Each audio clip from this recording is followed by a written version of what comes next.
Claire, 34, had always been the type to pour love into the little details. That evening, her kitchen was filled with the warm, comforting scent of rosemary chicken, a meal Jason had once said reminded him of their honeymoon in Italy. She hummed softly while setting the table with candles, pulling out the wine glasses they only used for special occasions. It was their anniversary, and though Jason had seemed distracted in recent weeks, long hours at work, half smiles that didn't reach his eyes, Claire told herself he was simply stressed. She wanted this night to be a reminder of their vows, a way to bring them back to the laughter and closeness they once shared. As she arranged a handwritten note beside his plate, her heart swelled with a cautious optimism. Sometimes the people closest to us wear the heaviest masks, her narration whispers, almost as if she were speaking to her future self. What Claire couldn't yet admit was that she already sensed something off. Love had taught her to ignore red flags, to keep stitching hope over cracks. Tonight, she wasn't just preparing dinner. She was trying to save a marriage she didn't realize was already unraveling. The glow of the candles and the shimmer of glassware reflected her longing for warmth. Yet those same reflections foreshadowed the shadows that would soon invade her world. As Claire reached for Jason's phone to send him a playful "hurry home" text, her fingers stilled when the screen lit up. A message popped up, simple yet devastating. "I miss you. Same hotel tonight." Her stomach dropped, the room spinning as if gravity itself had betrayed her. At first, she told herself it had to be a misunderstanding, maybe a client, maybe a cruel prank. But the way Jason's phone was locked with a new passcode, the way he'd been leaving earlier and coming home later, it all snapped into a chilling pattern. Claire sat down, clutching the phone, her hands trembling as if holding proof of her own undoing. The dinner she had lovingly prepared now felt like a cruel mockery, the table a stage set for a celebration that had already collapsed. She could have confronted him immediately, demanded answers through clenched teeth and tears, but something in her, equal parts fear and desperate need for truth, told her to see for herself, to know, not through excuses or half-truths, but with her own eyes.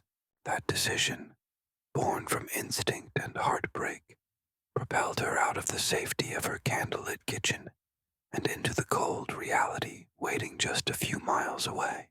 She drove to the hotel, her pulse hammering in her ears, the text still burning into her memory like a brand she couldn't scrub away. The hotel parking lot was dimly lit, a place where secrets lingered in shadows.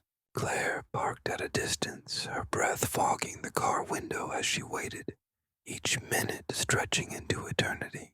Then she saw him, Jason, her husband, the man she had built her world around, walking hand in hand with a woman she didn't recognize. The sight sliced through her, colder than any winter night.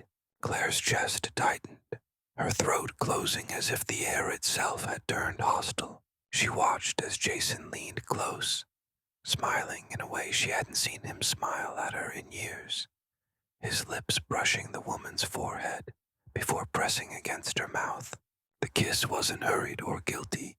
It was tender, practiced, intimate. That single image seared into Claire's mind, a cruel contrast to the candlelit table she had left behind. Tears blurred her vision, but she didn't move, frozen in the driver's seat, as if invisible chains held her down. Her voiceover cuts in, heavy with grief, yet sharp with clarity. "That was the night my marriage cracked, and I had no idea how deep the break really went." The words echo not only as a confession, but as a haunting promise of more devastation to come. In that instant, Claire knew her life had just split into a before and an after, and the safe, familiar world she thought she knew had been obliterated. The scene fades, not with answers, but with unbearable questions. And the story's first gut-wrenching cliffhanger. Claire, 34, moved with careful precision around the kitchen, each gesture carrying the weight of longing and hope. The aroma of rosemary chicken filled the house, a dish chosen not just for taste, but for memory. Jason had once told her it reminded him of their honeymoon along the Amalfi Coast. She lit candles, their flickering glow softening the edges of her loneliness, and laid out the wine glasses that had gathered dust since their last celebration. Tonight was supposed to be a reset, a gentle reminder of who they once were before life dulled their spark. As she folded a small note in her looping handwriting, "To forever us," and tucked it by his plate, she felt a fragile optimism she hadn't in months. Jason had seemed distracted lately. Missed calls, late nights, a smile that felt like an echo instead of a truth. But Claire, ever the counselor, rationalized it as stress, as the heavy burden of work he so often carried. Her narration cuts through the scene like a blade. Sometimes the people closest to us wear the heaviest masks. It was almost prophetic, a whisper from the part of her heart, already suspicious, already aching. What Claire didn't yet see was how those candles, so carefully lit, symbolized her attempt to warm a home that had already gone cold. While waiting, Claire reached for Jason's phone, intending to send him a playful message, a small nudge to come home quickly to the surprise waiting for him. But the moment the screen lit, her world tilted. The notification read, "I miss you. Same hotel tonight." Her pulse quickened and a hollow dread filled her chest. She froze, staring at the words as if they were written in another language. At first she reached for denial. Maybe it was a client, maybe spam, maybe some cruel joke. But deep down she knew. The recent passcode change, the distant eyes, the late returns. It all snapped into a chilling puzzle that left no room for comfort. Her hands shook as she held the phone, a device that now carried proof of betrayal, more devastating than any spoken confession. She glanced at the dinner table, candles glowing, plates gleaming, food waiting, now grotesque in its irony. Claire could have confronted him right then, hurled questions and accusations until the truth came spilling out. But a part of her, sharper than grief and heavier than anger, needed certainty. She needed to see, to pierce through the mask he wore so well. That decision propelled her out of her home, into her car, toward a hotel she wished she could unknow. Each mile she drove tightened the knot in her chest, each red light an eternity of dread, until all that remained was the cold certainty that her heart was about to be shattered. The hotel glowed faintly against the night, its parking lot cast in shadows that seemed to swallow her whole. Claire sat in her car, fingers clenched around the steering wheel, her breath fogging the glass as she waited. Then she saw him. Jason. Her Jason. Except not hers. Not in the way she had believed. He walked hand in hand with another woman, his posture relaxed, his smile genuine in a way she hadn't seen in years. It wasn't guilt written on his face. It was tenderness, intimacy, a familiarity that stole the breath from her lungs. Claire's throat tightened as her eyes filled with tears, but she couldn't look away. And then it happened. The moment that would sear itself into her forever. Jason leaned in, pressed his lips gently against the woman's forehead, and then kissed her, not hurried, not hesitant, soft, practiced, full of affection. Claire's heart cracked with an audible silence, a pain so sharp it left her paralyzed. She wanted to scream, to run, to vanish, but all she could do was sit frozen in her car, watching her marriage disintegrate before her eyes. Her voice cuts in, heavy with despair, yet edged with clarity. That was the night my marriage cracked, and I had no idea how deep the break really went. The words echo like a warning, a foreshadow of storms yet to come, and with that kiss, Claire's life divided into two parts. The world she thought she knew, and the dark unknown, waiting to unravel her completely. The night after the hotel, Claire waited until Jason came home, the scent of her now cold anniversary dinner still clinging to the house like an unwanted ghost. She sat at the table, posture rigid, heart pounding so loud it drowned out the ticking clock. When Jason walked through the door, loosening his tie with the same casual ease he always had, Claire's words trembled but did not falter. "Who is she, Jason?"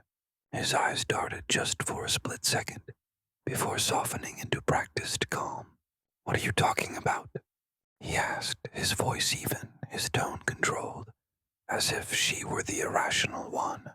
Claire pushed further, telling him what she had seen. His hand in another woman's, the kiss outside the hotel. His response was sharp, but measured. "It's a client dinner, Claire. You misunderstood.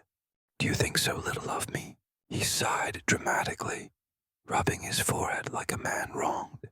Gaslighting wasn't new to Jason, though Claire only recognized it now. Each denial chipped at her certainty, leaving her doubting her own eyes, her own judgment. She wanted to scream, to insist on the truth, but instead found herself caught between rage and the desperate hope that maybe, just maybe, she had misinterpreted what she saw. Jason leaned closer, placing his hand over hers, saying, "You've been stressed. Maybe you're overthinking." His calmness felt rehearsed, a performance designed to shrink her reality. That night, Claire didn't sleep. The image of the kiss clashed violently with his denial, leaving her mind spiraling in confusion. Deep down, though, a voice she couldn't silence whispered, "He's lying." In the days that followed, Claire tried to function, moving through her counseling sessions with students while inside. Her own heart was a storm. Jason had become more guarded, keeping his phone glued to him, his explanations for late nights rehearsed and slick. Then, one evening, while sorting through mail, Claire stumbled upon something that shattered the fragile web of his lies. A bank statement addressed to Jason. At first glance, it seemed ordinary until her eyes locked onto a recurring charge.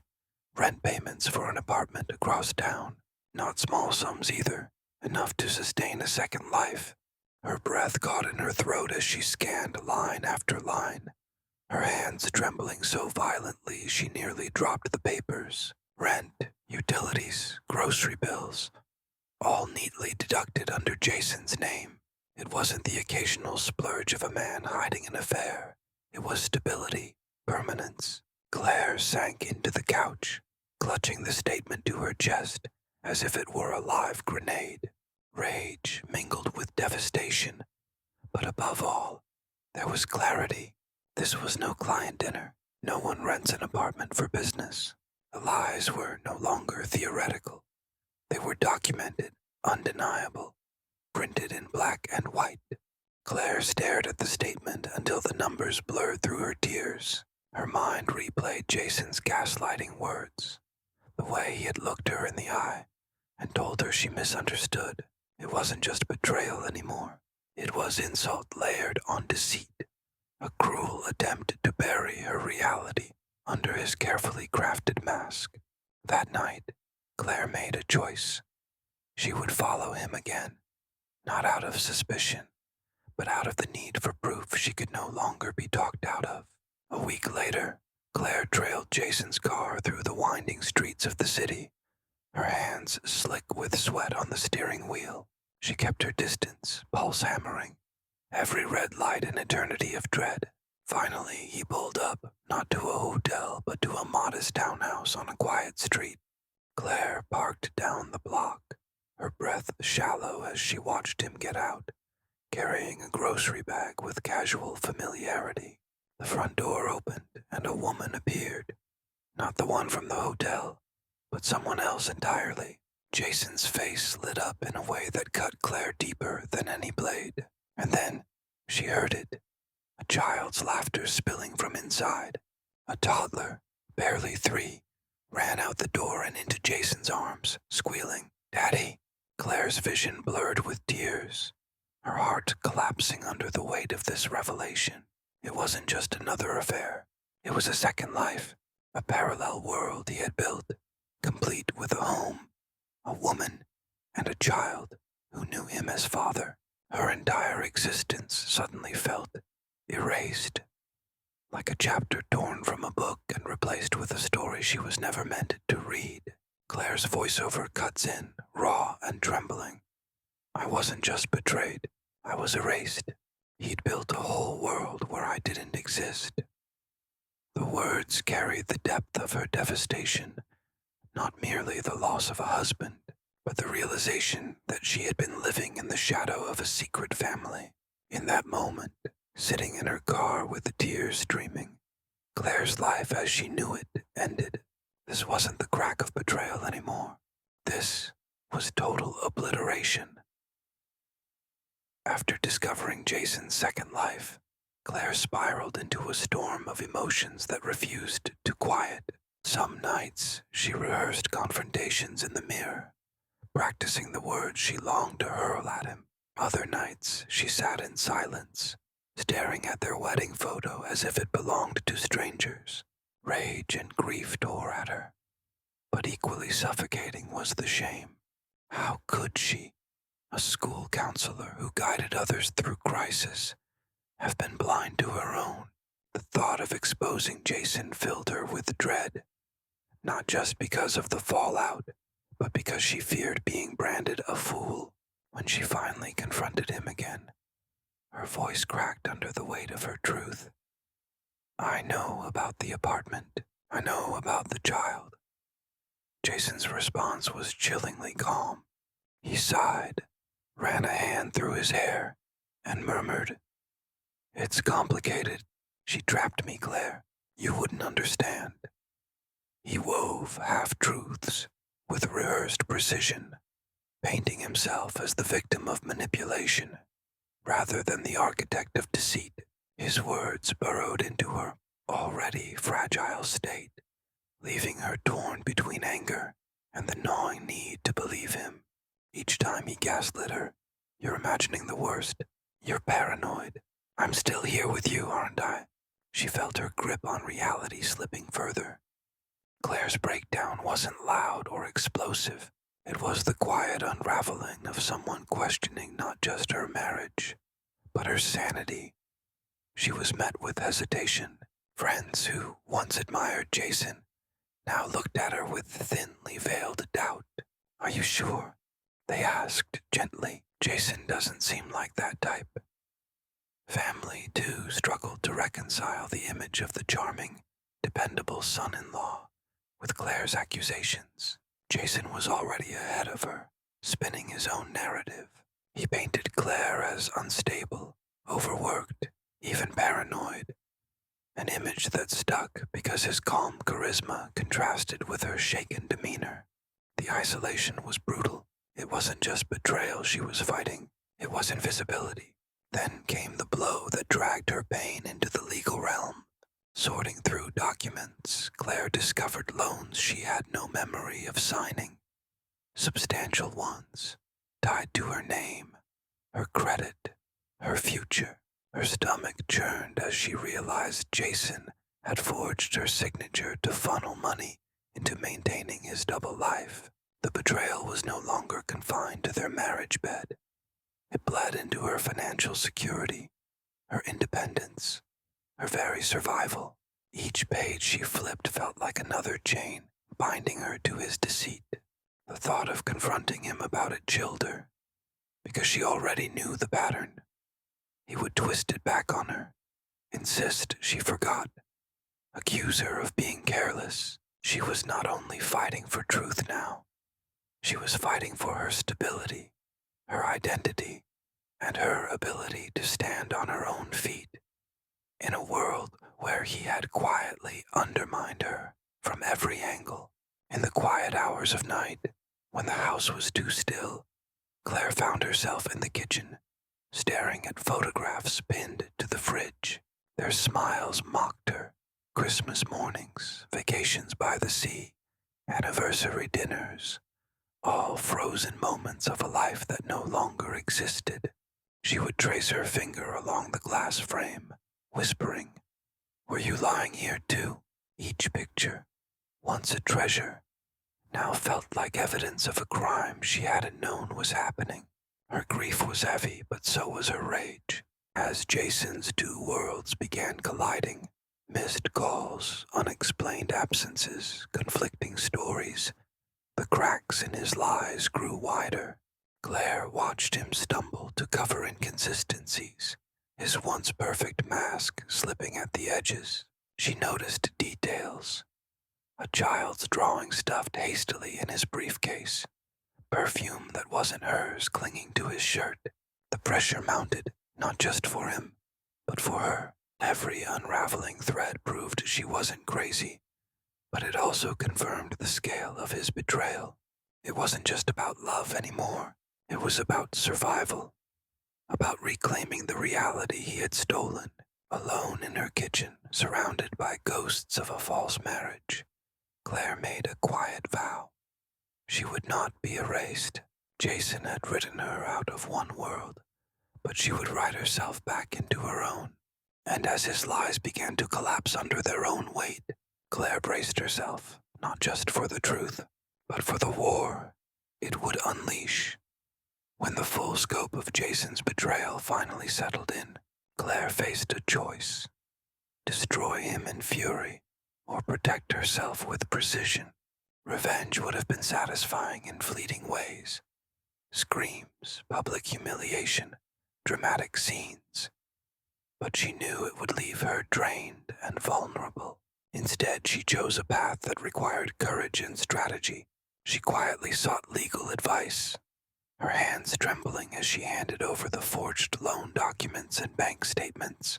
Her lawyer's raised eyebrows told her everything. Jason's fraud was not only immoral, but criminal. Armed with counsel, Claire moved deliberately. She froze their joint accounts to stop him from bleeding her finances dry. She filed for divorce, not with hesitation, but with a signature steady as steel. When Jason raged, insisting she was ruining their lives, she met his gaslighting with silence and proof. The lies he had crafted for so long began to crumble under the weight of legal scrutiny. For the first time in months, she felt control return to her fingertips. Jason had built two lives on deception, but Claire was dismantling them with truth and paper trails. Choosing the legal route over revenge was her declaration that she was done being manipulated. She was not playing his game anymore. She was writing her own rules. The transition was not glamorous. Claire packed boxes into a small, dimly lit apartment that smelled faintly of fresh paint and possibility. It wasn't much, just one bedroom, a creaky floor, and secondhand furniture. But it was hers. The silence, once suffocating in her old home, now felt liberating. She bought a simple notebook and began journaling, pouring her grief and anger onto the page, but also rediscovering her voice. In those pages, she confronted questions she had avoided for years. What do I want when I'm not orbiting someone else's needs? Slowly, the answers emerged. She took walks in the evenings, feeling the rhythm of her own steps, not hurried by anyone's demands. Her mother, who had once told her to be patient with Jason, now saw her daughter's strength with fresh eyes. I was wrong, she admitted softly one afternoon, helping Claire hang curtains. Marissa, her longtime friend, returned too, no longer skeptical, but fiercely protective. For the first time in a long time, Claire was surrounded by voices that echoed her truth instead of silencing it. The rebuilding was not overnight. It was slow, layered, fragile at times. But Every new choice, from buying groceries alone to laughing without guilt, became a brick in the foundation of her independence. As weeks turned into months, Claire carried her scars differently. They no longer defined her, they instructed her. At the counseling center, she met a woman with tear-stained cheeks who whispered suspicions about her husband's late nights and secretive behavior. Claire saw the same haunted look she once wore. She reached across the desk, her voice calm yet firm. Don't doubt what your gut knows. It's always telling the truth. In that moment, Claire realized her pain had become a compass for others. Empowerment wasn't loud. It was steady, grounded in experience and empathy. Back in her apartment one evening, she opened a drawer and found the menu she had once saved, the anniversary dinner she had planned with such hope. The night her world had collapsed, her hands trembled, but her decision was firm. She stepped onto her small balcony, lit a match, and watched the paper curl into ash. It wasn't destruction. It was release. The flames devoured the symbol of betrayal, leaving only smoke that drifted into the night. Claire stood there, inhaling deeply, not with sorrow but with relief. She had chosen herself, and for the first time in years, the choice felt enough. The story that began with deception now closed with reclamation. Claire wasn't defined by the life Jason had built in shadows. She was defined by the one she was creating in light. When the truth could no longer be ignored, Claire realized rage alone would not save her. She had seen the fantasies play out in her mind, throwing Jason's clothes onto the lawn, shouting his sins to the world, or showing up at his other home just to shatter the illusion he had built. But every scenario left her more depleted than empowered. Revenge, she understood, would make her a prisoner of his lies all over again. Instead, she made the hardest, most deliberate choice: to step into the cold, sharp clarity of law. In her lawyer's office, she laid out the evidence, the forged signatures, the fraudulent loans, the accounts secretly siphoned. The attorney nodded gravely, confirming what Claire had already begun to suspect. Jason hadn't just betrayed her emotionally. He had entangled her in crimes. That knowledge hardened her resolve. She filed for divorce with a steady hand, signed documents to freeze joint accounts, and began exposing the truth behind his financial fraud. Each step felt like pulling a thread from the tapestry he had woven to trap her. And with each thread unraveling, Claire's spine straightened. Jason's world had been built on manipulation. Hers would now be rebuilt on truth. For the first time since the hotel, Claire felt control returning to her life. Not the illusion of it, but the real, unshakable kind. Leaving the house they once shared was like stepping out of a mausoleum. The walls echoed with ghosts of laughter that no longer belonged to her. So Claire packed only what she needed and moved into a small apartment across town. It was modest, peeling paint near the window, a second-hand couch that sagged in the middle. But it was hers. No secrets lingered in the corners. No lies seeped through the walls. At night, the silence pressed in, but she met it head-on, journaling her grief and rediscovering her own voice in the process. She wrote until the pages absorbed her fury, her sadness, and eventually her tentative dreams. Slowly, life took shape in small rituals. Brewing her favorite tea without worrying if Jason would mock its bitterness. Taking long walks at dusk simply because she wanted to. Arranging books on the shelf in her own order. Her mother, who had once urged patience, now admitted her mistake, helping hang curtains with quiet remorse. Marissa, once skeptical, became her fiercest ally, reminding her she was not alone. In their presence, Claire no longer felt invisible. She felt respected. Each ordinary act, buying her own groceries, laughing with a friend, paying rent from her own account, was a declaration that she had survived.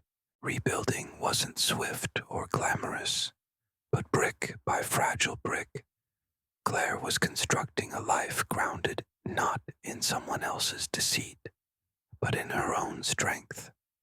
Months later, Claire's pain transformed into something unexpected. Purpose. At the counseling center, a young woman sat across from her, voice trembling as she confessed suspicions about her husband's absences. The way her intuition screamed, but her mind doubted. Claire recognized the hollow fear in her eyes. It was her own reflection from months before. Leaning forward, Claire spoke with steady conviction. Don't doubt what your gut knows. It's always telling the truth. The woman's eyes welled, but she nodded as if receiving permission to trust herself. In that moment, Claire realized she had crossed the threshold from victim to guide. Her scars had become maps for others. That night, back in her apartment, Claire opened a drawer and found the anniversary dinner menu she had once saved, a keepsake of love that turned into a reminder of betrayal. She carried it to the balcony, struck a match, and watched as the edges curled and blackened, the words dissolving into smoke. It wasn't bitterness fueling her now. It was release. The ashes floated into the night air, and with them, the weight of a past she no longer owed allegiance to. Claire inhaled deeply, not with sorrow but with relief. She had chosen herself, chosen survival, chosen truth. Her life was no longer tethered to Jason's double existence. It was anchored firmly in her own. The menu that once symbolized her devotion now marked her rebirth.